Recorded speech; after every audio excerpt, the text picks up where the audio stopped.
This has helped me a great deal with directing all my own music videos. I've been doing this stuff for a long time. So if you guys do have a director's, a photographer's, or a videographer's eye, you'll notice we were very strategic with shot placement, where we're putting the cameras, when we're looking at phones, when we're looking at facial expressions, when we're doing pullaways or push-ins. These are very videography-based terms, but all of these things were planned out ahead of time with cinematography in mind. Kobe Barrett helped me a great deal for when I couldn't be behind the camera myself. So obviously things eventually go south in this relationship, and that's when we get towards the end of the video. And that is when me and my son are packing up boxes and we're leaving our home. So the home that we had shared for maybe 2 years, maybe more, it's really hard to remember. But, eventually after the cheating, I thought I was going to stay. I thought me and my son were going to keep the house. But, I don't know if you men have ever been in one of those situations. And maybe this is too personal. I don't know. Maybe I should just share how the shots were shot. But so the woman planned on leaving. Me and my son were going to keep the house. That was the plan. And then, one day she came home and she's like, I spoke to some of my friends and they said, I'm the female and you're the male and you should leave. I'm like, damn, after all,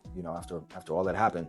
But anyway, so that's what ended up happening. While my ex was at work, me and my son had to just pack up and move. It became too much of a toxic environment to stay. As much as we loved the house, as much as we didn't want to stay, as much as we were already heartbroken with the situation. So while my ex was at work, just felt like we had no choice. Me and my son packed up all of our things and we moved out that day. So that last scene is really what that was about. It's me and my son sharing moments, me comforting him. There's also obviously scenes of alcoholism, addiction, which were all present, obviously. And the song touches on the difficulty of families being split up, children being split up, siblings being pulled away from each other. So the last scene and the way it was planned out, I really was happy about the way it came out, the emotion that it was able to portray. And